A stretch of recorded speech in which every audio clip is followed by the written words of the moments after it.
விஜய் மட்டும் நான் அப்படி எங்கேயும் பேசினதில்லை. நான் வந்து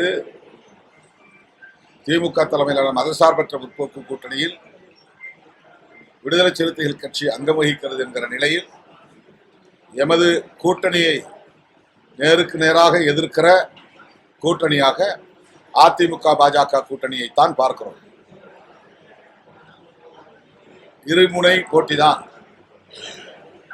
இந்த இரண்டு அணிகளுக்கு இடையிலான போட்டிதான் இங்கே நடைபெறுகிறது. அதிமுகவுக்கும் திமுகவுக்கும் இடையிலான போட்டி என்று நாங்கள் இதை பார்க்கவில்லை. தமிழ்நாட்டு மக்களுக்கும் சங் பரிவார் அரசியலை பேசுகிற சக்திகளுக்கும் இடையிலே நடக்கிற ஒரு மக்கள் யுத்தமாக இந்த தேர்தல் களத்தை நாங்கள் பார்க்கிறோம். ஒட்டுமொத்த தமிழ்நாட்டு மக்கள் பாஜக அதிமுக கூட்டணி செய்கிற மக்கள் விரோத அரசியலை நாங்கள் எதிர்க்கிறோம். ஆனால் விஜய் அவர்கள் திமுகவை எதிர்க்கிறோம் என்கிற பெயரில் அதிமுக பாஜக அணிக்கு சாதகமான வேலைகளை செய்கிறார் என்பது எங்கள் யூகம். அவர் திமுகவை ஆட்சி பீடத்திலிருந்து அகற்ற விரும்புகிறார் என்பது அவருடைய சொந்த நிலைப்பாடு. திமுகவை ஆட்சி பீடத்திலிருந்து அகற்றிவிட்டு அந்த இடத்தில் யாரை அமர வைக்க பார்க்கிறார்?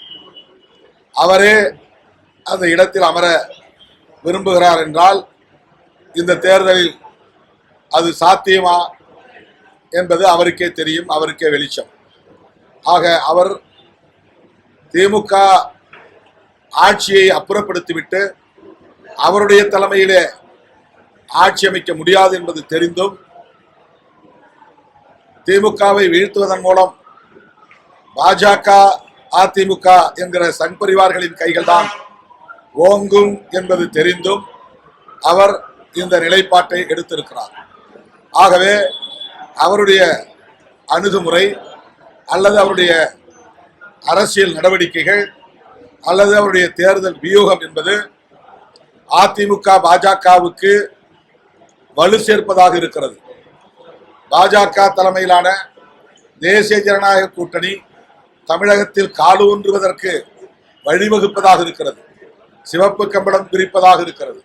எனவேதான் நண்பர் விஜய் அவர்களை நாங்கள் அவருடைய அரசியலை அடையாளம் காட்டுகிறோம், அம்பலப்படுத்துகிறோம். அவ்வளவுதான். அவரால் ஆட்சிக்கு வர முடியாது என்பதை, இந்த தேர்தலில் அதற்கு வாய்ப்பில்லை என்பதை உணர்ந்திருந்தும் அவர் திமுக ஆட்சியை அப்புறப்படுத்துவோம் என்று சொல்லுகிறார். ஆக அவருடைய நோக்கம் வெளிப்படையாக தெரிகிறது. திமுகவை அப்புறப்படுத்திவிட்டு அதிமுக பாஜகவை ஆட்சி பீடத்தில் அமர வைப்பதுதான் என் ஒரே ஆசை என்று செய்தி தமிழ்நாட்டு மக்களுக்கு சொல்லுகிறார். இதை நாங்கள் அம்பலப்படுத்த வேண்டிய தேவை இருக்கிறது. அவ்வளவுதான்.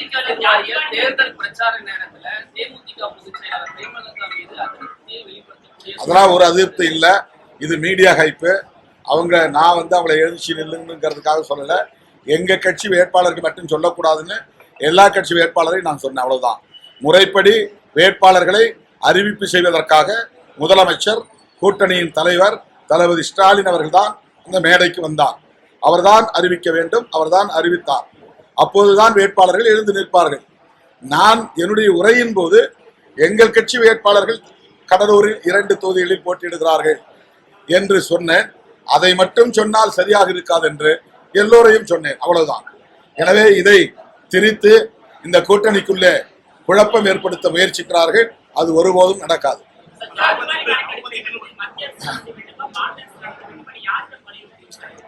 இது முறைப்படி சொல்ல போனா ஒன்றிய அரசு தான் செய்யணும். மாநில அரசுக்கு அதிகாரம் இருக்கு அப்படின்னா அதை சென்சஸ் தான், அது ஒரு சர்வேன்னு தான் எடுத்துக்காங்க. சர்வே அது ஒரு கணக்கெடுப்பு, அவ்வளவுதான். மக்கள் தொகை கணக்கெடுப்பு நடத்தக்கூடிய அதிகாரம் முற்றிலும் ஒன்றிய அரசுக்கு இருக்கு. அவங்க தான் முறையா பண்ண முடியும், சரியா பண்ண முடியும். அதுதான் சட்டப்பூர்வமானதாக இருக்க முடியும், அதிகாரம் வாய்ந்த அதிகாரப்பூர்வமானதாக இருக்க முடியும். மாநில அரசியல் எடுக்கிறத ஒரு சர்வே என்ற அடிப்படையில் தான் பார்க்க முடியும். ஆகவேதான் நாங்கள் சொல்லுகிறோம், இந்திய ஒன்றிய அரசு ஒவ்வொரு 10 ஆண்டுக்கும் மக்கள் தொகை கணக்கெடுப்பு நடத்துகிறது. அந்த மக்கள் தொகை கணக்கெடுப்பில் SC/ST மக்களை சாதி வாரியாக எடுக்கிறார்கள். இது நீண்ட காலமாக இருந்து வருகிறது. இன்றைக்கு இந்தியாவில் மக்கள் தொகை கணக்கெடுப்பின் போது SC/ST மக்களை மட்டும் சாதி வாரியாகவே கணக்கெடுப்பு நடத்துகிறார்கள். அதை எல்லா சமூகத்தினருக்கும் விரிவுபடுத்த வேண்டும். அவ்வளவுதான் என்னுடைய கோரிக்கை. அதுல OBC, மற்ற மைனாரிட்டிஸ், இதுல எல்லா இதிலும் சாதி அடிப்படையில் இருக்கிறாங்களா அப்படின்னா அவங்களுடைய சாதி அடையாளம் என்ன, அந்த அடிப்படையில் கணக்கெடுப்பு நடத்த வேண்டியது ஒன்றிய அரசின் பொறுப்பு. அதுதான் அதிகாரப்பூர்வமானது, சட்டப்பூர்வமானது. நேரம் பெரிய பாளையம் போகணும்.